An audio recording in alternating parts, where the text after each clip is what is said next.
Screen যদি দেখা যায়। তো আজকে আমরা 4 নাম্বার এক্সপেরিমেন্ট করব।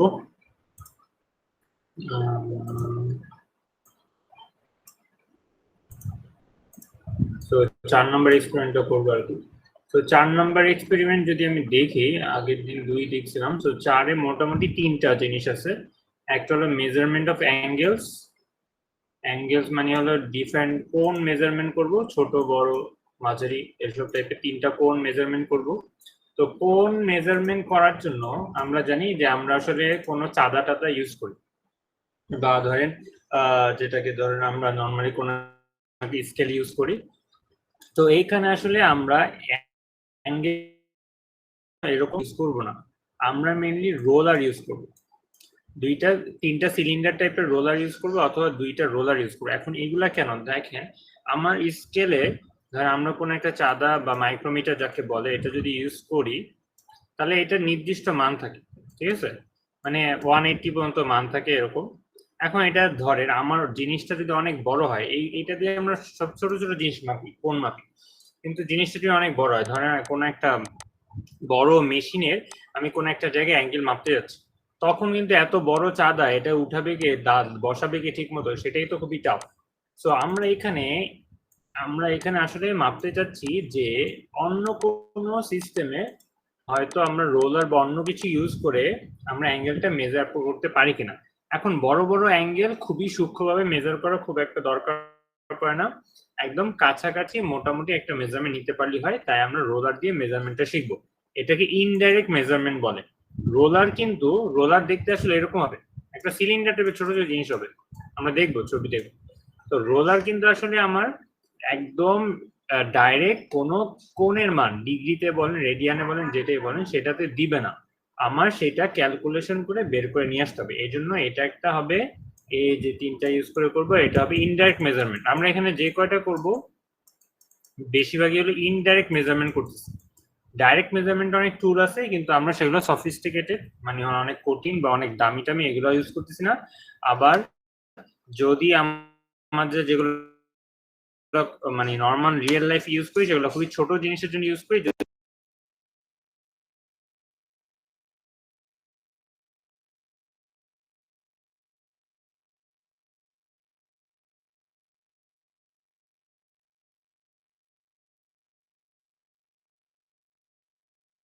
ডিআরটিতে 2টা জিনিস আমরা দেখব। একটাকে বলে হলো অ্যাডেন্ডাম। অ্যাডেন্ডাম ডিডেন্ডাম নাম শুনলে ভালো, না শুনলেও সমস্যা নেই, আজকে দেখবো কাকে কোনটা বলে। দেন আমরা আরেকটা উইথ দেখবো আর কি, বা প্রস্থ মানে হলো টিথের মাপ কতটুকু, মানে একটা যদি গিয়ারের, এটা যদি একটা গিয়ারের দাঁত হয় বা টিথ হয়, তাহলে গিয়ারের টিথের এক মাথা থেকে আরেক মাথার এই ডিস্টেন্সকে কর্ডাল উইথ বলে। সো এই উইথটা কত সেটা মাপবো। আর একটা দাঁতের এই মাঝখান দিয়ে একটা সার্কেল যায় যেটাকে বলে পিচ সার্কেল। এই পিচ সার্কেল থেকে উপরের দাঁত পর্যন্ত, দাঁতের মাথা পর্যন্ত ডিস্টেন্সকে বলে অ্যাডেন্ডাম। এটা আর একটু ভালোভাবে দেখবো, কোনো সমস্যা নেই, আপনাদের জিজ্ঞেস করবো যেগুলো আগে পড়ছি কিনা। সো এই 2টা মাপ আমরা ভার্নিয়ার ক্যালিপার্স দিয়ে নিব বা দেখবো, বাট ভার্নিয়ার ক্যালিপার্সটা একটু ডিফারেন্ট টাইপের, এর জন্য এটা দেখবো। আরেকটা মেজারমেন্ট আমরা দেখবো, সেটা হলো মেজারমেন্ট অফ বোর। বোর বলতে কাকে বোঝায়, একটা ইঞ্জিনের যে সিলিন্ডার থাকে সেই সিলিন্ডারের ডায়ামিটারকে বলে বোর। এটা আমরা যে কোনো আইসি ইঞ্জিন কোর্সে জানা থাকার কথা, বা যে কোনো থার্মোডাইনামিক্স কোর্সে যেখানে ইঞ্জিন পড়াইছে, তাহলে একটা ইঞ্জিনের সিলিন্ডার ডায়ামিটার বোর। সো এই বোরের ডায়ামিটার মেজার করার জন্য আমরা এখানে 2টা অপশন দিছি, একটা টু বোলস মেথড, একটা পিন গেজ মেথড। আমরা আসলে পিন গেজ মেথডটা দেখব, টু বোলস মেথডটা আসলে আমরা দেখব না, ঠিক আছে, এই টু বোলস মেথডটা আসলে বাদ, এটা আমরা দেখব না, আমরা শুধু পিন গেজ মেথডটা দেখব। আচ্ছা, এই যদি অবস্থা হয়, এই কয়টা মেজারমেন্ট করব। সো পিন গেজ 2টা অংশ আমাদের একটু মাথায় রাখতে হবে। পিন গেজ যে বললাম, আসলে পিন গেজ দিয়ে বলতে কি বোঝায় ছোট করে নিই। তাহলে আমি পিন আর গেজ নিয়ে কথা বলতে যাচ্ছি।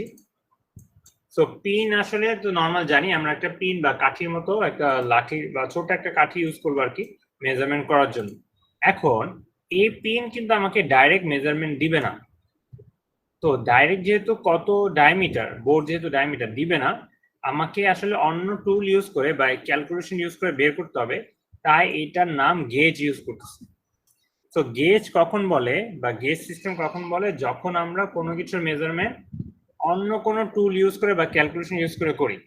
আমরা মেইন মেজারমেন্ট নিতেছি একটা জিনিস নিয়ে পিন টিন দিয়ে, যার মেজারমেন্ট আমার ডাইরেক্ট হেল্প নাই, ইনডাইরেক্ট হেল্প আছে, এই জন্য ইনডাইরেক্ট মেজারমেন্ট এগুলো। তো ওই পিনটাকে তখন পিন গেজ বলে। কারণ পিন আমার ডাইরেক্ট মেজারমেন্ট দিতেছে না, আমাকে ইনডাইরেক্টলি অন্য কোনো স্কেল ইউজ করে সেই মেজারমেন্টটা নেওয়া লাগতেছে, এই জন্য এটা পিন গেজ বলতেছে। এখন দেখি, আচ্ছা গেজের ডেফিনেশনটা আপনাদের এখানে নাই, তো আমি দিয়ে দিব না গেজ কাকে কাকে গেজ বলে আর কি। আচ্ছা, এই হলো অবস্থা।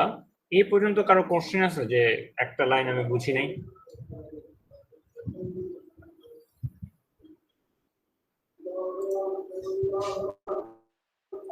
সমস্যা হয় না এই পর্যন্ত। যদি কোশ্চেন না থাকে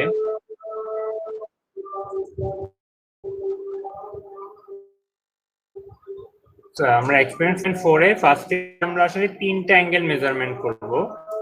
একটা হবে স্থূলকোণ বা অবটিউজ অ্যাঙ্গেল, মানে যেটা 90 থেকে 180 এর মধ্যে হয়, 90 থেকে 180 এর মধ্যে হয়, এটা মাপবো। এটার জন্য এই 3 রোলার ইউজ করব।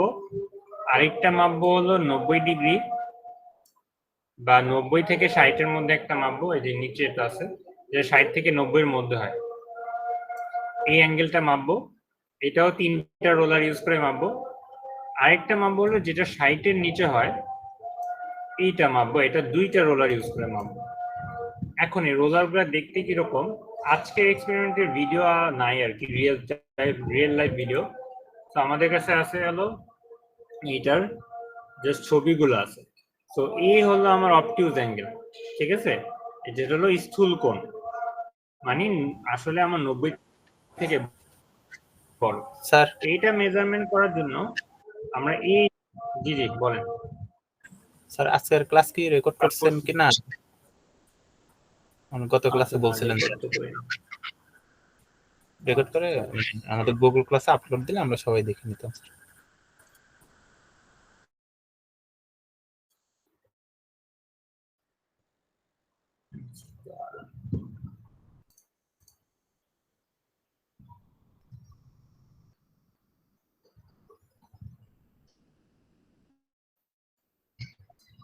আচ্ছা ঠিক আছে, তো বলতেছিলাম যে আমরা এই অবটিউজ অ্যাঙ্গেল বা এই স্থূল কোণ 90 থেকে অবশ্যই বড়, এটা মাপার জন্য এই যে 3টা রোলার ইউজ করতে দেখতে পাচ্ছেন, 3টা সিলিন্ডার মতো, তো এই 3টা এভাবে সাজাইতে হবে।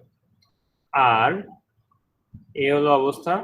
আর এই হলো আমার 60 থেকে 90 এর মধ্যে একটা অ্যাঙ্গেল, এটা 90 থেকে একটু ছোট দেখতে পাচ্ছেন, এখানে একটু বাঁকা করা। 90 হলে এরকম এই জায়গাটাও একদম সোজা নামতো, দেন এখানে মিলে যেত। তো 90 থেকে একটু ছোট আছে এটা। তো এটা মাপার জন্য এরকম ওই একই সাইজের রোলার ইউজ করতেছি, এই 3টা।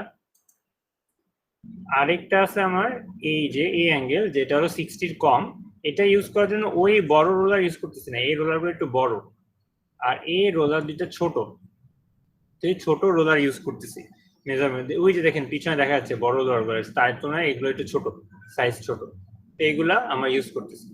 এই হলো অবস্থা। এখন আসি ক্যালকুলেশন, যে আমার এগুলার মান কোনটা কিন্তু নেওয়া লাগবে। তো প্রথমে দেখেন পার্ট 1, যেখানে আসলে পার্ট 1-এ 3 রোলার ইউজ করতেছি, 3টা রোলারের ডায়ামিটার ইকুয়াল একদম সেম। তো আমার আসলে কি কি নেওয়া লাগবে, আমার যে এই যে এখানে থিটা দেওয়া বের করা লাগবে। তো এটার ফর্মুলা হলো h/d, ঠিক আছে। তাহলে মেইন থিটাটা হবে এরকম যে 2 ইন্টু cos ইনভার্স h/d, এটা আমার মেইন ফর্মুলা হবে। তাহলে এখানে h কি আর d জানা লাগবে। d হলো এখানে বলা আছে ডায়ামিটার অফ দ্য রোলার। আমি যে রোলারগুলো ইউজ করতেছি এখানে, এই যে 3টা রোলার ইউজ করতেছি, তার ডায়ামিটার। তো 3টার ডায়ামিটারই দেখেন মেজারমেন্ট করে এই যে এখানে দেওয়া আছে, এই যে দেওয়া আছে, D1 D2 D3। এখন দেখেন খুবই সূক্ষ্ম পার্থক্য আছে, তাই এই বড় ডি যেটা আমি এই ইকুয়েশনে বসাবো, এই যে ইকুয়েশনে বড় ডি বসাবো, সেই ডিটা হবে তিনটার অ্যাভারেজ ভ্যালু বসাবো।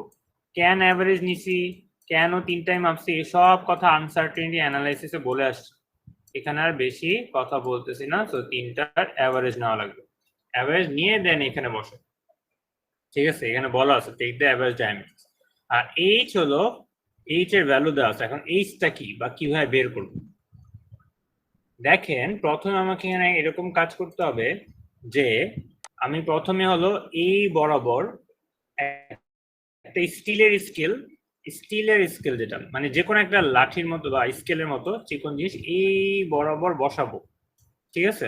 আমরা যদি মানে এক্সপ্লেন করতে পারতাম আর কি, রিয়েল লাইফ এক্সপ্লেন করতে পারতাম, তাহলে ঠিক এই বরাবর বা ওর গায়ের ওপর যেন এই দুই মাথা টাচ করে এমন স্টিলের স্কিল বা যে কোনো কিছু এমন ভাবে বসা দিব যেন এই দুই মাথা টাচ করে চলে যায়, ঠিক আছে? উপরে বসানো থাকে। দেন হলো এবার এই যে এই মাঝখানে যেটা, সেইখান থেকে এই মাঝখানে যেটা আছে এই বরাবর একটা দাগ দিব, মানে এমন দাগ যেন এটার মনে হয় যেটা 90 বরাবর হয়, চক দিয়ে দাগ দিবে। এখানে যে চকের দাগ দেখতে পাচ্ছি, তো চক দিয়ে দাগ দিব। দেন আমার এখানে মেজারমেন্ট একটু করে, এইখানে এই যে এই মাথা থেকে এই মাথা থেকে এই স্টিলের স্কেল যদি রাখার পরে এই মাথার যে ডিস্টেন্স, এইটাই হলো আমার এইচ, যেটা মেজারমেন্ট করার জন্য আমি আসলে ইনসাইড ক্যালিপার্স ইউজ করব। এই ইনসাইড ক্যালিপার্স নাম দেখে বুঝতে পারছেন, ইনসাইড মানে হলো আসলে আমার কোনো ভিতরের দূরত্ব মাপে। তো এই যে দুই মাথা দেখতে পাচ্ছেন, এর এক মাথা হবে এর গায়ে লাগানো, আরেক মাথাটা হবে স্টিলের স্কেল যেটা এর উপর রাখছে, একটা স্টিলের স্কেল এরকম করে রাখা হবে উপরে, বা স্টিলের হতে এরকম না, মানে কোন একটা স্কেল রাখবো যেন সোজা মাপটা নেওয়া যায়। তাহলে এই আরেক মাথা হবে এই স্কেলের এর গায়ে, তাহলে দুইটা ডিস্টেন্স আমি পেয়ে যাব। কিন্তু দেখেন এইখানে কোনো কোথাও দাগ দেওয়া নাই কিন্তু যে কতটুকু মান, যেহেতু দাগ দেওয়া নাই, যখন আমরা কি করবো তো ফাঁকা করে এমন ভাবে নিব যেন দুইটা মাথায় লাগে, দেন নাটটা জোরে লাগাই দিব, স্ক্রু যেন টাইট হয়ে লেগে থাকে। এরপর এই দুইটা মাথার ডিস্টেন্স আমি অন্য কোনো একটা স্কেল ভার্নিয়ার ক্যালিপার দিয়ে মেপে নিব যে এটা কত আসে। তো যেহেতু আমি মাপার জন্য এটা একটা গেজ সিস্টেম, একটু আগে যে বলে আসছি, এটা ইনসাইড ক্যালিপার্স, বাট এটা ডাইরেক্ট মেজারমেন্ট দেয় না, অন্য কোনো স্কেল ইউজ করে মেজারমেন্টটা না লাগে, এই জন্য এটাও একটা গেজ সিস্টেম, ঠিক আছে? তাহলে এইচ পেয়ে গেলাম। আর ডি তো বলছি ডায়ামিটার গুলো আমরা ভার্নিয়ার ক্যালিপার্স ইউজ করে মেজারমেন্ট করছি, সো এই ডি এর ভ্যালু আর এইচ এর ভ্যালু আমরা মোটামুটি জানি। এইচ এর ভ্যালু দেওয়া আছে, যেহেতু আপনারা এক্সপ্লেন করতেছেন না, তো ভ্যালু মেপে দেওয়া আছে। তো এই দুইটা যদি জেনে যাই, দেন আমি এইচ এর ভ্যালু ডি এর ভ্যালু জানি, জেনে বসাই দিলে আমি ইজিলি থিটার ভ্যালু বের করতে পারবো, যে থিটাটা আমার লাগবে। এখন এইখানে এই যে জিওমেট্রিতে দেখানো হচ্ছে এই যে ফর্মুলা আসলে কি হবে, প্রথম কথা হলো এটা তো আমি বললাম যে বসাই দিবে অ্যান্সার পেয়ে যাবেন, বাট ফর্মুলাটা আনলো কিভাবে সেইটা এখানে দেখাচ্ছি। ধরেন আমার টার্গেট তো এই যে নীল কালারের যে অ্যাঙ্গেলটা, এটা মাপা, এটা তো আমি জানি টার্গেট আমার এটা। এখন যদি ঠিকঠাক মতো প্লেস করি, তাহলে এইটা যে বললাম যে চক দিয়ে দাগ টানতে হবে, এই দাগটা আসলে কিভাবে টানতে হবে, এই চকের দাগটা হবে এরকম যেন এই যে কোণাটা দেখতে পাচ্ছি এই কোণা বরাবর হয়, ঠিক আছে? এই লাইনটা বলি না মনে হয়, এই কোণা বরাবর যেন থেকে চকের দাগটা এইটার সেন্টার দিয়ে যেন যায়, এরকম যেন হয়, মানে যে কোনো ভাবে যেন চকের দাগ না দিই, এরকম এরকম এরকম যেন না দিই, এমন বরাবর হইতে হবে যেন এই যে কোণা, এই কোণা আর এইটার যে সেন্টার, এই দুইটা ছেদ করে। কারণ একটা সরলরেখা আঁকার জন্য মিনিমাম কমসে কম একদম মিনিমাম 2টা পয়েন্ট লাগে একদম নির্দিষ্ট সরলরেখার দিকে আঁকার জন্য। তাহলে এইটা আমার একটা পয়েন্ট নির্দিষ্ট, আর এইটা হলো সেন্টার নির্দিষ্ট। এবার সরলরেখা টানবো চক দিয়ে, ঠিক আছে? তাহলে এরকম যদি হয়, যদি আঁকা হয় তাহলে এই দেখেন এটা যদি আঁকা হয় তাহলে আমার এই মাথা, তাহলে এটা যদি θ/2 হয়, এই যে কমলা কালার, এটা যদি θ/2 হয়, আমি যদি মানে এখানে খাতায় আঁকতেছি, ওইখানে তো এত কিছু আঁকা যাবে না। ধরেন এই যে লাইনটা, এই নিচের লাইন, এই লাইনের প্যারালাল বা সমান্তরাল এখানে লাইনটা না, তাহলে এটা θ/2 হলে এটাও θ/2, এটা হলো অনেকটা অনুরূপ কোণের মতো। বাচ্চা গেলে অনুরূপ কোণ পড়ছে, যে দুইটা লাইন যদি প্যারালাল হয় বা সমান্তরাল হয়, একটা ছেদক যদি যায় এপাশ দিয়ে, এই লাইনকে ছেদ করার মতো যদি এই লাইনটা যায়, এই যে লাইনটা যেটা বলতেছি এই লাইনটা যদি যায়, তাহলে এই দুইটা কোণ পরস্পরের সমান হয়, যাকে একান্তর কোণ বলে। আচ্ছা, এই দুইটা সমান, তাহলে বুঝলাম এটা একটা সমান।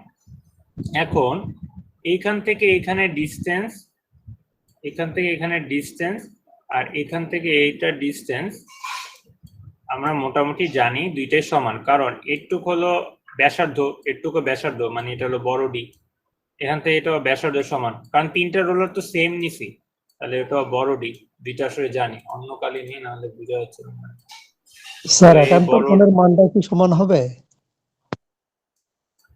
হ্যাঁ, একান্তর কোণ তো সমানই হয়, সমান্তরাল ড্র করলে একান্তর কোণ হবে সমান, না হয় কোথাও যাওয়ার উপায় নেই।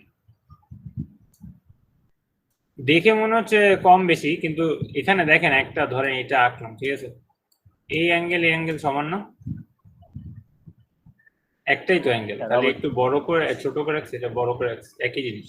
তো এখানে ছোট করে রাখছে দেখে মনে হচ্ছে যে ছোট হয়ে গেছে, কিন্তু আসলে সমান, আর এটা একটু বড় করে রাখছে, মানে বড় জায়গা নিয়ে রাখছে, এই জন্য হয়তো ছোট কম বেশি মনে হচ্ছে, বাট একান্তর কোণ অলওয়েজ সমান, মানে আঁকতে ঠিক মতো ধরতে পারলে। আচ্ছা, তো এইখানে এই যে ধরেন আমার মোটামুটি ধরেন যদি কস্ট, এটা আমার যদি আমার ধরেন এটা যে সোজা বরাবর যেহেতু নিছে, এটা যে এখান থেকে সোজা টান দিছে, এখন এটা যে আমরা জানি এগুলো আমার স্পর্শক, তাই তো, এই যে স্টিলের স্কেলটা এখানে রাখছে এটা স্পর্শক, ঠিক আছে। তাহলে এখান থেকে যদি একটা অংশ টান দিই, যে আমরা ব্যাসার্ধ থেকে স্পর্শকের উপর সোজা লাইন টান দিলে সেটা এই স্পর্শকের উপর 90 ডিগ্রি হয়, এটা তো জানি। মানে এখানে অনেক জিওমেট্রি মনে রাখতে হবে যদি আপনি বুঝতে চান এটা কেমনে আসছে। তাহলে স্পর্শক যদি এটা হয়, এটা যেহেতু স্পর্শকের সমান্তরাল, যেহেতু এটার উপর রাখছি, তাহলে কেন্দ্র থেকে কোনো একটা লাইন টান দিলে যদি এটার উপর লম্ব আঁকি, আর এটা যদি cos θ/2 হয়, তাহলে একটু খেয়াল করেন, প্রথমে এটা যদি আমি cos নেই, cos θ/2 আমরা কি জানি, cos হলো আমার ভূমি বাই অতিভুজ, ঠিক আছে। তাহলে এটা যদি হয় থিটা, বা এটা যদি সরি এটা যদি হয় 90 ডিগ্রি, তাই 90-র বিপরীতে যেটা থাকে সেটাকে বলে অতিভুজ, যেটা হলো আমার এবি, তাই নিচে হলো এবি, এই জন্য দেখেন নিচে এখানে এবি লেখছে। আর যেটা θ/2 তার বিপরীতে যে থাকে তাকে বলে লম্ব, আর তার পাশে যে থাকে তাকে বলে ভূমি। তো cos থাকলে তো ভূমি বাই অতিভুজ, তাহলে আমার এডি নেওয়া লাগবে, যেহেতু ভূমিটা এডি, তো এডি নিচে, ঠিক আছে, এই জন্য এডি বাই এবি আসে। কিন্তু এডি বাই এবি তো আমার, এটা তো যদি বুঝে থাকি, কিন্তু এডি এবি তো আসলে আমার এইচ আর ডি না, তাহলে এইচ ডিটা কিভাবে প্রুফ করছে বা কিভাবে নিয়ে আসছে সেটা আমার জন্য এই যে একটা রেক্টেঙ্গেল ড্র করছে। রেক্টেঙ্গেল মানে হলো এটার এই দুই মাথা সমান আর এই দুই মাথা সমান, তো এখান থেকে একটা রেক্টেঙ্গেল পাওয়া যায়, এখানে বলছে ওয়াইসি ডিজেড একটা রেক্টেঙ্গেল পাওয়া যায়। যদি রেক্টেঙ্গেল পাওয়া যায়, আপাতত রেক্টেঙ্গেল যে দাগানো আছে এটা একটু মুছি, তাহলে অবশ্যই এই যে ওয়াইসি আর ডিজেড সমান, কারণ রেক্টেঙ্গেল মানে তো বিপরীত দুইটা বাহু সমানিত। আর এই যে ডিজেড, এই যে ডিজেড, এই ডিজেড আসলে কি, আমি যদি একটু জুম করি, এই ডিজেড হলো আসলে এই যে ডিপি আর পিজেড এর সমান, ডিপি আর পিজেড যোগ করলে ডিজেড পাওয়া যায়, এটা তো ক্লিয়ার, ডিপি আর পিজেড যোগ করলে ডিজেড পাওয়া যাচ্ছে। আর ধরেন আরেকটা কথা বলছে যে এই এডি আর ডিপি যোগ করলে আমি আর পাই, এটার ব্যাসার্ধ পাই, কারণ এই মাথা থেকে এই মাথার দূরত্ব তো ব্যাসার্ধ, আমার এপি তো ব্যাসার্ধ, এপি যদি ব্যাসার্ধ হয় তাহলে অবশ্যই এডি আর ডিপি যোগ করে ব্যাসার্ধ পাওয়া যাবে, স্বাভাবিক। ঠিক আছে, আর এখানে আরেকটু যদি মুছি, ধরেন আমি তাহলে এতটুকু এখান থেকে দেখতে পাচ্ছি যে ওয়াইসি, এই যে এখান থেকে ডিস্টেন্স, এটাও রেডিয়াস না? এটা তো এই যে এই যে গোল, এটা রেডিয়াস। তাহলে এইটার যদি রেডিয়াস সবার রেডিয়াস সমান হয়, তিনটা রোলার যেহেতু সমান নিচ্ছে, তাহলে এটা ওয়াইসি এর সমান। আর এটা যদি ওয়াইসি এর সমান হয়, তাহলে আমি মোটামুটি লিখতে পারি যে YC is equal to AD plus DP. ঠিক আছে, তাহলে এখন ধরেন আমরা একটু আগে দেখছি এডি আর ডিপি, ধরেন তারপর আমার আরেকটা পার্ট বলে আসছি যে ধরেন এই যে রেক্টেঙ্গেল যদি হয়, এটা আগেই বলে আসছি, রেক্টেঙ্গেল যদি হয় তাহলে এই যে ডিজেড আর এই যে ওয়াইসি, এই দুটো সমান হতে হবে, না তো রেক্টেঙ্গেল হবে না। আবার বলছি ওয়াইসি এডি আর ডিপির সমান, কারণ এই ওয়াইসি যে ব্যাসার্ধের, এটাও সেম ব্যাসার্ধের, এটাও সেম ব্যাসার্ধ। তাহলে আমি এইভাবে লিখতে পারি যে আমার এডি প্লাস ডিপি আর এই যে ডিজেড, এই দুইটাই সমান, কারণ দুইজনই আসলে ওয়াইসি এর সমান, ঘুরে ফিরে ওয়াইসি এর সমান। আর আমি ডিজেড কে বলছি, এই যে ডিজেড একটু আগে বুঝে আসছি, এই ডিজেড কে দুইটা ভাগে ভাগ করতে, একটা হলো ডিপি আর পিজেড। আমি লিখতে পারি ডিপি প্লাস পিজেড, এটাকে ভাঙ্গায় লিখতে পারি। আর দেখেন দুই পাশে ডিপি ডিপি আছে, ডিপি আর ডিপি তাহলে কাটা, তাহলে কি পাচ্ছি এডি ইজ ইকুয়াল টু পিজেড। আমার এই এডিটা লাগতো কারণ এই যে ফর্মুলা এডি আছে, তাহলে এডির জায়গায় লিখতে পারি পিজেড। আর এই পিজেডটাই হলো আমার ওই যে আমি ক্যালিপার দিয়ে, ইনসাইড ক্যালিপার দিয়ে মেজার করলাম এই ডিসটেন্সটা, এটা আমার পিজেড, যেটা এইচ, যেটা বলছি আমি এইচ। এবার আসি নিচেরটা এবি। এবি তো বুঝতে পারছি এটা থেকে এটা ডিসটেন্স, এটা তো অর্ধেক ব্যাসার্ধ, এটা অর্ধেক ডায়ামিটার, আর এটা বাকি অর্ধেক ডায়ামিটার, মানে এটা আর রেডিয়াস, এটা রেডিয়াস, টু রেডিয়াস মিলে কি হবে ডায়ামিটার। তো এই জন্য এই নিচেরটা হয় ডায়ামিটার। একটু ক্লিয়ার হয়েছে, বুঝছি, যদি অনেক ঘুরায় বোঝানো লাগছে, বাট বুঝছি কিনা।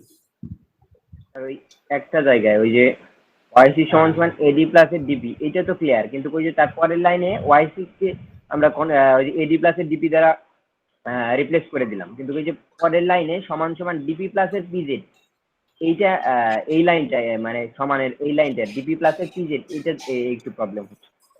আচ্ছা আচ্ছা, আমি হলো ওয়াইসি যে ডিজেড এর সমান, এটা কি বুঝছি, ওয়াইসি আর ডিজেড সমান, এই যে যেহেতু আমার এটা একটা রেক্টেঙ্গেল, তাহলে এই দুই বাহু তো সমান হতে হবে। এবার বুঝতে পারছি, ওয়াইসি সমান ডিজেড যদি আয়তক্ষেত্র হয় তাহলে ওই দুইটাকে ভাগ করা যায়, আর ডিজেড যেহেতু দুই ভাগে ভাগ করা যায়, তাই হ্যাঁ।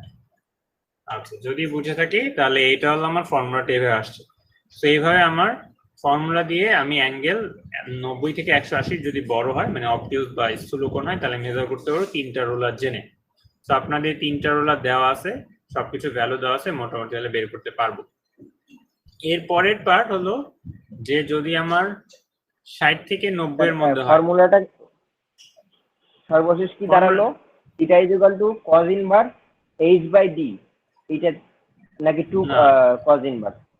2 cos ইনভার্স, এটা মানে আগে অংশে দেখাচ্ছি, এই হলো ফর্মুলা। এই দুইটা স্লাইডে আপনাদের দিয়ে দিব, কোনো সমস্যা নেই। জি স্যার, ওকে ঠিক আছে। আচ্ছা,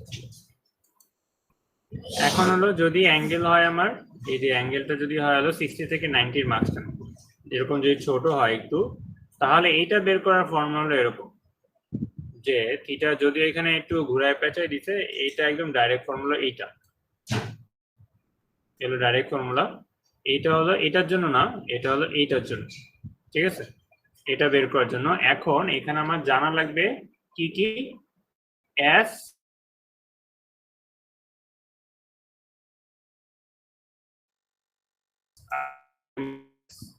তো এস হলো এখানে, এবার আমরা এটা যদি এটা দেখতে এরকম, ঠিক আছে। এস হলো আমার ধরেন এই যে এখন কি করব, এখানে চক দিয়ে কি করতে হবে,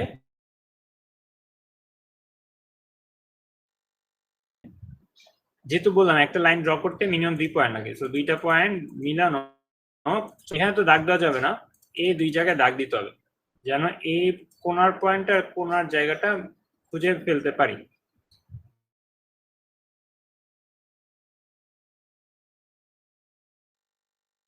বের করতে হবে। আর এই ডিস্টেন্সের অর্ধেক হলো আমার এস, এখানে যেমন ছবি দেওয়া আছে, সরি পুরাটাই এস, আমি ভুল বলছি আর কি, অর্ধেকটা হলো s/2। তো এই যে ডিস্টেন্স, এই যে এর মাথা থেকে এর মাথা, তো কি করছে, যা যা বলতেছিলাম যে এর সেন্টার আর এ সেন্টার সংযোগকারী একটা রেখা ড্র করছে। এখন মাঝখান দিয়ে তো রেখা আঁকা যাবে না বা সরলরেখা আঁকা যাবে না, আর লাইন ড্র করা যাবে না, তাহলে এ দুইটার মাঝখানে ডিস্টেন্স, যেটা ইনসাইড ক্যালিপার দিয়ে ঠিক আগের মতো মাপবো যেভাবে বললাম। তো নেওয়ার পর সেইটা হয়েছে আমার এস, এই ডিস্টেন্সটা ডাইরেক্ট হলো এস, যে এস এর ভ্যালু এই যে দেওয়া আছে। আর ডায়ামিটার আগের মতোই, সো অবশ্যই 3টা ডায়ামিটার, সো 3টা অ্যাভারেজ নিতে হবে, যদিও প্রায় দেখতে সমান, তাও ফুল সমান না, সো অ্যাভারেজ 3টা নিতে হবে, দেন এই ডি এর ভ্যালু বসাতে হবে, আর এই এস আর এই ডি। তো এখানেও হবো সেম ভাবে আসে, এখানেও এখানে যেভাবে আগের মতো বুঝাইছি এখানেও প্রায় অনেকটা সেম, যে এই ফর্মুলাটা কিভাবে আসলো যদি বুঝতে চাই। তো আগের মতো এখানে প্রথমে এখান থেকে একটা লাইন ড্র করছে, মানে এই যে কোণা থেকে আর এটা সেন্টার যুক্ত করে একটা লাইন যদি ড্র করি, তাহলে ঠিক অর্ধেক হয়ে এখান থেকে চলে যাবে। তাহলে আমার এই অংশটা হলো θ/2, আমার থিটা জানা লাগবে, তো এটা θ/2। তো এটা যদি θ/2 হয়, এই লাইনটা একটু মুছি, তো লাইন যেহেতু দেওয়া আছে, 45 তো নামাজ। হ্যাঁ 45 তো আমাদের এখানেও নামাজ, আমি জাস্ট এটা বুঝিয়ে ছাড়িয়ে দিতেছি, দেন আমরা আবার নামাজের পরে 9টা 10-এ স্টার্ট করি, ঠিক আছে। তো এটা যদি θ/2 হয়, এটা যেহেতু মাঝখান দিয়ে চলে গেছে, তো এখানে মোটামুটি দেখতে পাচ্ছেন আমি যদি এটা θ/2 ধরি, তাহলে আমার যেহেতু এখানে সাইন ইউজ করতেছি, সাইন, তো সাইন θ/2 আমরা জানি হলো লম্ব বাই অতিভুজ। তো এইটার সাপেক্ষে যে কোণ নিতেছি সেই কোণের বিপরীত মুখে যে থাকে সে হলো লম্বটা। আর এই যে 90 যেটা এটা 90 হয়েছে, যেহেতু এইটা আমার দুইটা ব্যাসার্ধের যোগ করা জিনিস, তার উপর একটা সোজা টান দিচ্ছে, 90 হয়েছে এটা, তাহলে এইটা হলো অতিভুজ। এটা যেহেতু পয়েন্ট এ আর এটা যদি সি, তাহলে অতিভুজের জায়গায় নিচে লিখবো এসি, আর এই লম্ব হলো সিপি, এই পয়েন্টটাকে ডি পয়েন্ট দিছে আর কি ওরা, তাহলে এই পয়েন্ট হবে সিপি প্লাস পিডি। এখন বাকি এখান থেকে একটু মুছি, এটা আমার বোঝা অনেক ইজি, তাই বেশিক্ষণ লাগবে না। তাহলে সিপিটা হলো আমার ব্যাসার্ধ, কারণ এই মাথা থেকে এই কেন্দ্র পর্যন্ত দূরত্ব ব্যাসার্ধ, তো ব্যাসার্ধ মানে হলো d/2, ব্যাসের অর্ধেক। আর এই যে ফাঁকা জায়গাটা যেটা অর্ধেক নিচ্ছি, যেটাকে বলছে পিডি, মানে এই দূরত্বকে আসলে ডি, মানে এই মাথার সাথে ডিস্টেন্সটা না বুঝছে না, এইটাকে ডি বলতেছে, মাঝখানে ডিস্টেন্সটা, তো মাঝখানে যদি ডি বলে আর পুরাটা যদি এস হয়, তাহলে এটা হবে s/2। আর এসি হলো এইখান থেকে এইটার ডিস্টেন্স, মানে একটা ব্যাসার্ধ আরেকটা ব্যাসার্ধ, দুইটা ব্যাসার্ধ, তো দুইটা ব্যাসার্ধ মিলে একটা ব্যাস হয়, তাই নিচে ডি, তাহলে সব মিলালে ফর্মুলা দেখতে এরকম চলে আসে। তো এখান থেকে আমি ইজিলি কোনো একটা 60 থেকে 90-র মাঝখানে অ্যাঙ্গেল বিগ রোলার বা কোনো বড়সড় রোলার দিয়ে ইউজ করে বের করতে পারবো। তো এখানেও ভ্যালু দেওয়া আছে, তো এটা আপনারা বের করতে পারবেন, এটার ফর্মুলাও জানেন। তো এখন আমরা একটা ব্রেক নিব নামাজে, ইনশাআল্লাহ 9টা 10-এ আবার শুরু করব, যদি কারো কোনো কোশ্চেন না থাকে।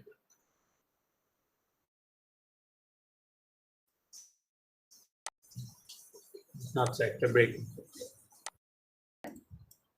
আরেকটা হলো পিছনে একটা স্কেল আছে যেটা দিয়ে হাইট মেজারমেন্ট করা যায়। আমি যদি এইটা উপরে উঠাই নিচে নামাই, তাহলে পিছনেরটা উপরে উঠবে নিচে নামবে। আর যদি অন্য কালি দেই, এইটা সরাই, তাহলে এই যে দাঁত দুইটা আছে, এই দাঁত দুইটা সরবে, এটা তো স্থির থাকে, এটা সরে যাবে, এটা এপাশে সরে যাবে। তো আমি এটা সরালে এটা সরবে, তো এটা দিয়ে আমি থিকনেস মাপতে পারি, আর এটা উপরে উঠালে নিচেরটা সরবে। তাহলে এই ভার্টিক্যাল আর হরিজন্টাল দুইটা মাপই একই সাথে নেওয়ার জন্য এই ক্যালিপার্স ইউজ করে, স্লাইড ক্যালিপার্স, মানে একই সাথে দুইটা নেওয়া যাবে খুব ইজিলি। এখন এই দুইটা কেন দুইটা একই সাথে ইউজ করতেছে এবার আসে। এটা যদি একটা গিয়ার হয়, এটা যদি জুম আউট করে দেখতে এরকম হবে। তো এই জিনিসটাকে, এই সার্কেলটাকে বলে হলো আমার পিচ সার্কেল, ঠিক আছে, মোটামুটি পিচ সার্কেল বলে। পিচ সার্কেল কোনটা? ধরেন আমি যদি আরেকটা গিয়ার নেই, ধরেন আরেকটা গিয়ার যেটা ওটার সাথে ম্যাশ হয়েছে, তাহলে এই গিয়ার গিয়ে এই গিয়ারকে আস্তে করে ধাক্কা দিবে। এখন যে পয়েন্টে গিয়ে ধাক্কাটা দেয়, ধরেন এই ধাক্কাটা তো এই নিচে দেয় না বা এই উপরেও দেয় না, ঠিক মাঝামাঝি বা উপরে নিচে কোন একটা জায়গায় দেয়।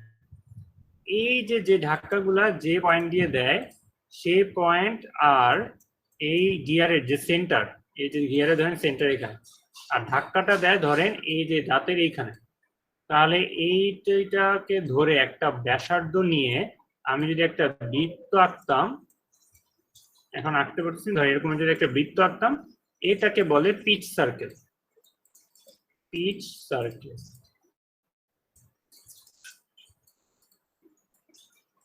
আর এই পিচ সার্কেল থেকে এই টিপের মাথা পর্যন্ত ডিস্টেন্সকে বলে আমার অ্যাডেন্ডাম, যদি এখানে কর্ডাল টুথ হাইট বলতেছে। আর এই এক জায়গা থেকে এই পিচ সার্কেলের এক মাথা থেকে আরেক মাথার ডিস্টেন্সকে বলে উইথ, এই যে কর্ডাল টুথ থিকনেস বা উইথ বুঝায়। সো এই দুইটা জিনিস, এই যে অ্যাডেন্ডাম বা কর্ডাল টুথ হাইট, অ্যাডেন্ডাম আর উইথ, দুইটা মাপার থিওরিটিক্যাল ফর্মুলা আছে আর এক্সপেরিমেন্টালও ভ্যালু আছে। তাহলে আমি এখানে প্রথমে এই দুইটা দেখেন 4-5টা পয়েন্ট এখানে বলছি। এক হলো ক্যালকুলেট দ্য কর্ডাল থিকনেস আর কর্ডাল অ্যাডেন্ডাম, এই দুইটার জন্য আমার ফর্মুলা দেওয়া আছে, মানে হলো আমি এটা এক্সপেরিমেন্টালি বের করবো না, থিওরিটিক্যালি বের করবো। আর 3 আর 4 বলছে মেজার করতে, মানে হলো আমি এইটা দিয়ে মেজার করব। তাহলে এই দুইটা দাঁত দিয়ে মেজার করব হলো আমার এই কর্ডাল টুথ থিকনেস, মানে কতটুকু প্রস্থ, আর এই যে নিচের পিছনেরটা দিয়ে মেজার করব এই যে যেখানে দাগটা পিচ সার্কেল নিচে, সেই হাইটটা মেজার করব। তো দুইটা একই সাথে করার জন্য এই সার্কেলটা ইউজ, মানে এই ভার্নিয়ার ক্যালিপার্স ইউজ করতেছে। এখন পিচ সার্কেল কিন্তু আসলে আনুমানিক জিনিস, আমি কিন্তু আসলে পিচ সার্কেল কোনটা হবে এটা কিন্তু সহজে বোঝা যায় না। সো মোটামুটি এটা যেহেতু পুরানো একটা গিয়ার, তাহলে পুরান গিয়ার যেহেতু ইউজ হয়েছে, তাহলে আগে অন্য একটা গিয়ার যার সাথে মেশ হয়েছে সেটা কোথায় আঘাত করছে তার চিহ্ন একটু আছে, এই গিয়ারে একটু ছিল, তাহলে যেখানে আঘাত করছে সেটাই আমার পিচ সার্কেল মাত্র বলে আসছি। তাহলে ওই আঘাতের পয়েন্টটা আমরা যদি ফাইন্ড আউট করতে পারি যে কোনো একটা দাঁতে, সব দাঁতে তো আঘাতের চিহ্ন নাও থাকতে পারে, একটু যেখানে আঘাত করছে বা ফোর্স দিচ্ছে সেখানে একটু স্ক্র্যাচের জন্য দাগ পড়ে, সে দাগের থেকে আসলে আমরা এই মেজারমেন্ট গুলো নিব। সো এই দাগটা যদি ধরে দাগ আর কি বলতেছি মার্ক,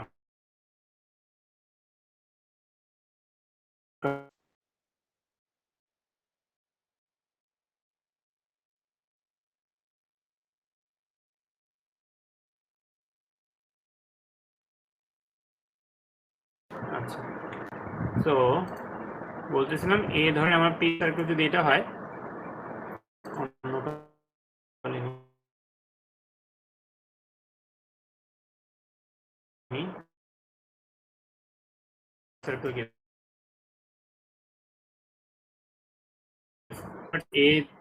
এই দাঁত দুইটা ইউজ করব, আর এই মাথা থেকে ধরেন এখানে যে পিচ সার্কেল হয়, এই মাথা থেকে এটার ডিস্টেন্স কতটুকু এই পর্যন্ত আমার ওই ভার্নিয়ার স্কেলের ওই সোজা জিনিসটা নিয়ে এসে কত দাগ পর্যন্ত গেছে সেটা মেজার করা যাবে, সেটাতে আমি হাইট পেয়ে যাব। এটা হলো এক্সপেরিমেন্টাল ডাটা। এই যে এটা থেকে হাইট, এই যে পিছনটা থেকে হাইট পাবো যেখানে এখানে দাগ দেওয়া আছে, আর এখান থেকে থিকনেস পাবো এখানে দাগ দেওয়া আছে। এটা হলো এক্সপেরিমেন্টাল, যেটা আমাকে 3 আর 4 বলছে মেজার করে। তো আপনাদের ভ্যালু দেওয়া আছে আই গেস, একটু নিচে গেলে এই যে দেওয়া আছে, আর এই যে কিভাবে নিচে এই যে দেখানো আছে, এই যে মোটামুটি আনুমানিক করে যেখানে দাগ পাইছে মার্ক করা আছে সেখান থেকে নিচে আর কি, এরকম নিচে, আর এখান থেকে হাইটটা নিচে। তো এখানে দেওয়া আছে এক্সপেরিমেন্টাল ভ্যালু, একটা ডাব্লু আর এটা হলো হাইট। তো এটা হলো অ্যাডেন্ডাম আর ডাব্লুটা হলো আমার থিকনেস। এখন কথা হলো আমার এই যে ডাব্লু আর এইচ এর ফর্মুলাও আছে। তো আমাদের কাজ হবে চেক করে বের করা ফর্মুলা দিয়ে যে ভ্যালু আসে সেটা, আর আমি এক্সপেরিমেন্টাল যে ভ্যালু পাচ্ছি সেটার সাথে কত পার্সেন্ট ডিফারেন্ট, মানে পার্সেন্ট অফ এরর কিরকম। তো আমরা ধরে নিচ্ছি, আমরা যখন আনসার্টেনিটি পড়ছি রিলেটিভ এরর বের করার সময় একটাকে ট্রু ভ্যালু ধরে নিতে হয়। তো আমরা ধরেন এই যে এখানে থিওরিটিক্যাল যেটা ধরতেছি এটাকে ট্রু ভ্যালু ধরে নিতেছি, তাহলে এক্সপেরিমেন্টে আসলে কত পার্সেন্ট সরে যাচ্ছে সেটা বের করতে হবে। তো এই যে ফর্মুলা এখানে টি হলো ওই গিয়ারে কয়টা দাঁত আছে সেটার সংখ্যা 40টা দাঁত আছে। এখানে আছে পি, এটাও টি, এটা তো যে বুঝছি কোনটা, এটা তো 90। এই পি কি, এই পি হলো এই যে ফর্মুলা টি প্লাস 2 বাই ওডি। ওডি হলো আমার আউটসাইড ডায়ামিটার। সো আউটসাইড ডায়ামিটারটা দেওয়া আছে, মানে এক দাঁতের থেকে আরেক দাঁতের দূরত্ব বা ডিস্টেন্স আর কি, মানে দুইটা। আমি যদি দেখাই এই মাথা থেকে ধরেন ওই মাথার আরেকটা এই ডিস্টেন্স হলো আউটসাইড ডায়ামিটার, ঠিক আছে? এটা দেওয়া আছে।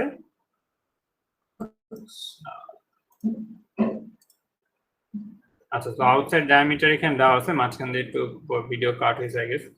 তো এটা হলো আমার পি, ঠিক আছে? তো যদি পি বের করতে পারি তাহলে পি বসাই দিলে ডাব্লিউটা পেয়ে যাব, ক্যালকুলেশন আপনারা বের করবেন। দেন আমার কর্ডাল অ্যাডেন্ডাম এইচ বের করার ফর্মুলা দেওয়া আছে, এই পি কি দেখলাম, টি কি দেখলাম, এখন আসে আর। আর বের করার জন্য এই যে ফর্মুলা টি বাই 2p, ঠিক আছে? তো আমার আর যদি টি জানি, টি হলো 40টা বলা আছে, টি আমি ক্যালকুলেশন আগে থেকে বের করছি, এটাকে ডায়ামিটার পিচ বলে। তো যদি বসাই দিই তাহলে সবগুলা ক্যালকুলেশন করে এখানে আমরা থিওরিটিক্যাল ভ্যালু দুইটা পাবো। তো থিওরিটিক্যাল ভ্যালু আমার এক্সপেরিমেন্টের সাথে কতটুকু পার্সেন্ট এরর সেটা আমার লাস্টে 5 নম্বরে বের করতে বলছি। এই গেল আমার এক্সপেরিমেন্ট 2 নিয়ে কোনো কোশ্চেন আছে?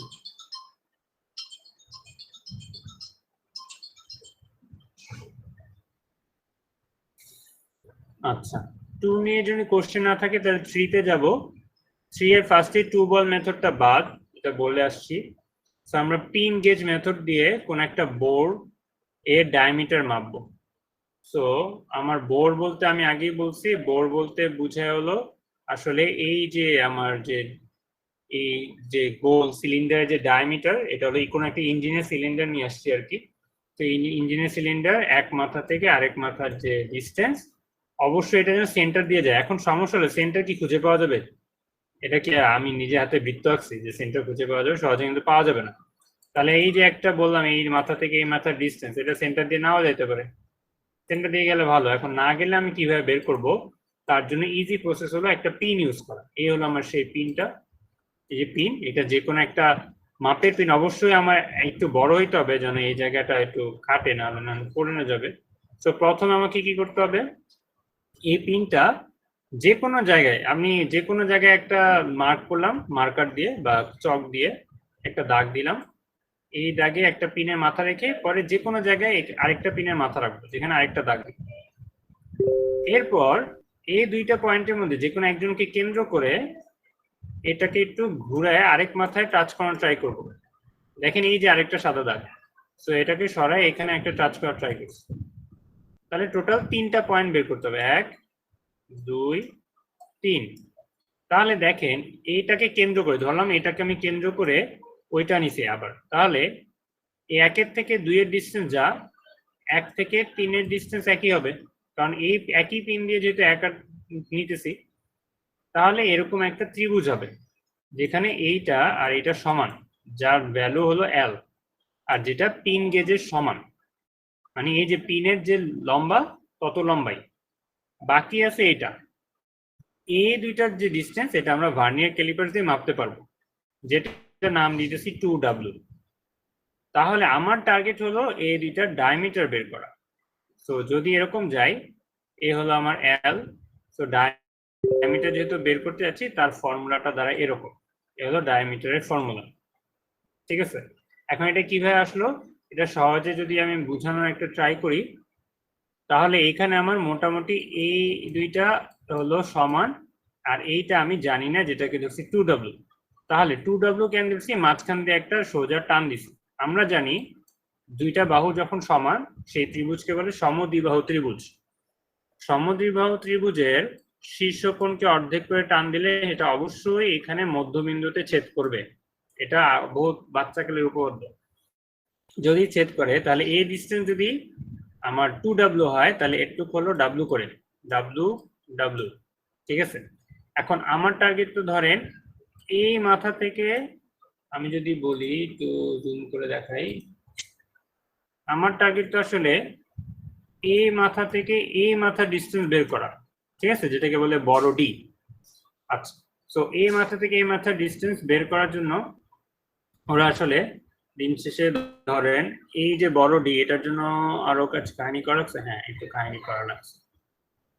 সো আমি ধরেন প্রথমে এই ডিস্টেন্সটা তো ইজিলি বের করতে পারবো। এই যে ডিস্টেন্সটা ধরেন, এটা যেহেতু বললাম সমকোণী ত্রিভুজ, তাহলে সমকোণী ত্রিভুজের এটা অতিভুজ, আর এটা আমি জানি না, এটা যেটা বের করবো এটা হলো ডাব্লু। তাহলে এই দুইটার ভ্যালু কি হবে, যে √L square minus W square, যেটা আমার নিচের পার্টটা, এটা চলে আসবে। এটা হলো এই এইচটা, যে এখান থেকে এটা ডিস্টেন্স, এটা এইচ ধরলাম। এখন আমাকে জানা লাগবে এতটুকু অংশ কি পাবো। ঠিক আছে, এখন এতটুকুর জন্য আমার এই দুইটার মোটামুটি রেশিও নিছে। আমি যদি দুইটা স্কোয়ার করি, সেটা একটু, আচ্ছা, অনেক থিওরাম অ্যাপ্লাই করছে। সো থিওরামে আমরা তো যাচ্ছি না, আপাতত ধরে না এই ইকুয়েশন এভাবে আসছে। থিওরাম বোঝানোর জন্য বহুত কাহিনী করা লাগবে, এক্সপেরিমেন্টের বাইরের কাহিনী।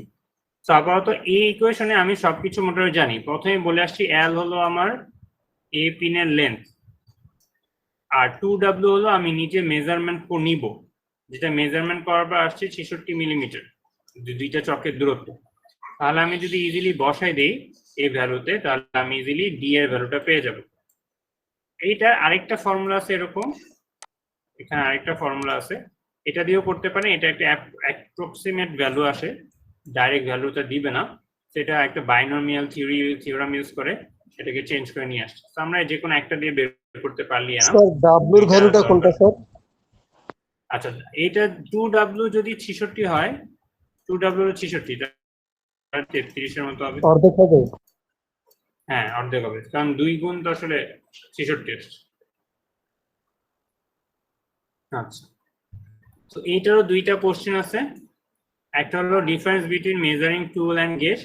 সো মেজারিং টুল আর গেজের মধ্যে ডিফারেন্স বলতে বলছে, তো গেজ নিয়ে কথা বলছি। গেজ আসলে আমাকে ইনডাইরেক্ট মেজারমেন্ট দেয়, ডাইরেক্ট কোনো মেজারমেন্ট দেয় না। আর মেজারিং টুল বলতে বোঝায় যেটা দিয়ে যেগুলো সেসব জিনিস দিয়ে আমরা ডাইরেক্ট মেজারমেন্ট নিই। এটার সবচেয়ে বড় ডিফারেন্স। যেমন আপনার হাতের আশেপাশে কোনো স্কেল, এটা দিয়ে আপনি ডাইরেক্ট বুঝে গেলেন যেটা কয় মিলিমিটার। কিন্তু গেজ দিয়ে আমরা, যেমন পিন গেজ ইউজ করছি, পিন দিয়ে আসলে বুঝি না যে কয় মিলিমিটার, পিনকে আবার মাপতে হয়। সো এটা ইনডাইরেক্ট মেজারমেন্ট। আচ্ছা, তো how do the error in measurement can be eliminated? আচ্ছা, এখানে এরর যেটা সেটা কিভাবে এলিমিনেট করা যায়, এটা অনেক উপায় আছে। প্রথম কথা হলো এই যে আমরা যে চকের দাগগুলা দিতেছি, এই জন্য সূক্ষ্মভাবে দেওয়া যায়। দেখেন এই চকের দাগ অনেক মোটা, তার মধ্যে থেকে খুব একটা পয়েন্ট বের করা খুবই কষ্ট, তাহলে এরর বেড়ে যাবে। তাহলে এরর আমার প্রথম কথা হলো এই যেসব দাগ দিতেছে সেগুলো যেন খুবই সূক্ষ্ম হয়। দেন আমরা যেসব পিন ইউজ করতেছি সেগুলোর মাপ যেন, আমরা যেসব গেজ ইউজ করতেছি এগুলোর মাপ যেন ঠিক মতো নেওয়া লাগে। সো এই পয়েন্টগুলো আপনারা নিজেরা লিখবেন কিভাবে এরর আসলে কমানো যেতে পারে। এরর নিয়ে যেহেতু পড়াইছি প্রথম দিকে, তো এখানে একটু চিন্তা করলেই পেয়ে যেতে পারবেন। তো এই পর্যন্ত হলো এক্সপেরিমেন্ট। এই এক্সপেরিমেন্ট নিয়ে কোনো কোশ্চেন আছে কি?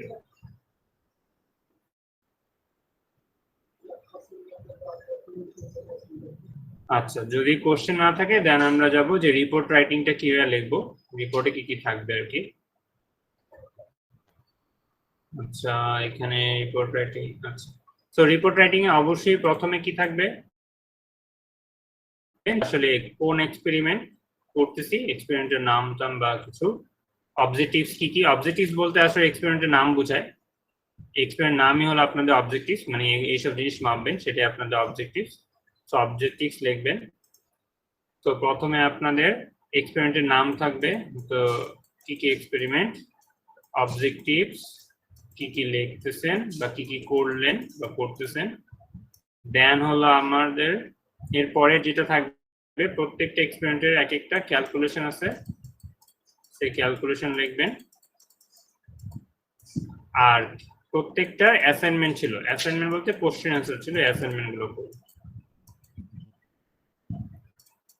আর দিন শেষে প্রত্যেকটার জন্য এক একটা ডিসকাশন লিখতে পারেন অথবা ফুল একটা ডিসকাশন লিখতে পারেন। তো এই টোটাল 5টা জিনিস যেন থাকে আপনার রিপোর্টে। এক্সপেরিমেন্টের নাম, নেম এন্ড নাম্বার, এটা থাকবে। অবজেক্টিভস আসলে এইগুলাই যেগুলো মেজারমেন্ট করছেন, 2 বল আসলে করিনি, তো 2 বল বাদ। দেন ক্যালকুলেশন, প্রত্যেকটা ক্যালকুলেশন করে বের করবেন কত আসে, ক্যালকুলেশনের ডাটা সব আপনাদের এখানে দিয়ে দিছি। দেন আপনাদের থাকবে হলো যে কোশ্চেন অ্যান্সার বলছি, সেই কোশ্চেন অ্যান্সার গুলো লিখবেন নিজে বুঝে বুঝে। আর দিন শেষে একটা ডিসকাশন লিখে দিবেন যে এই যে ইরর আসলো, কেমন আসলো, কি কি প্রবলেম হইতে পারে মেজারমেন্টে, যা যা বুঝছেন এইসব। কোনো কোশ্চেন আছে এ পর্যন্ত?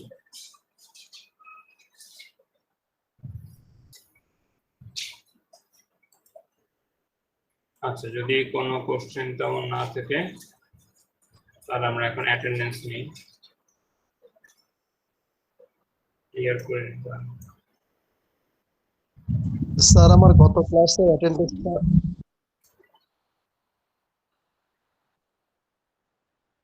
হ্যাঁ, এগুলো দিয়ে দিব, আজকে দিয়ে দিব।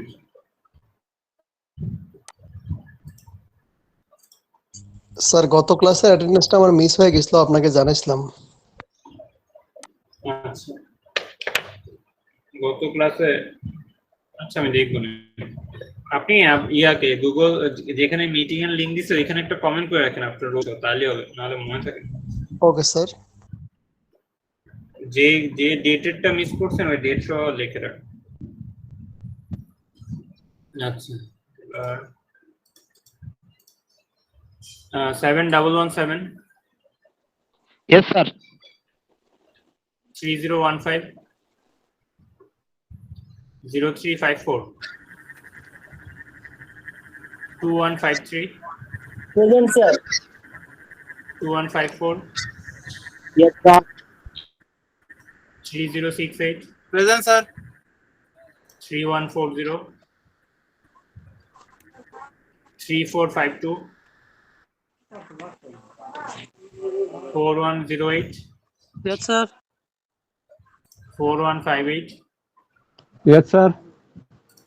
5156 6202 present. 6205 Yes, sir. 6210 Yes, sir. 6213 Yes, sir. 6215 Present, sir. 6228 Present, sir. 6229 Present, sir. 6231 6231 6233 6231, sir. Yes, sir. 48 And 6231, sir. DC 6231 6248 Sir, 6248. আচ্ছা 6256 Present, sir. 6256. 6261 6264 Present, sir. 6266 Sir, 6256. DC 6267 6268 Yes, sir. 6269 Sir, 6267, present. 6274 Present, sir. 6276 Yes, sir. 6280 6281 Yes, sir. 6282 Same, sir. 6284 Present, sir. 6290 6296 Yes, sir. 98 Yes, sir. 6302 Present, sir. 6307 Present, sir. 6314 Yes, sir. 6221 Present, sir. 6330 6332 6337 sir 6337 হ্যাঁ আর কেউ বাকি আছে? Sir, 6267. হ্যাঁ হয়েছে তো 6267 আর sorry 67 আচ্ছা হ্যাঁ। তারপর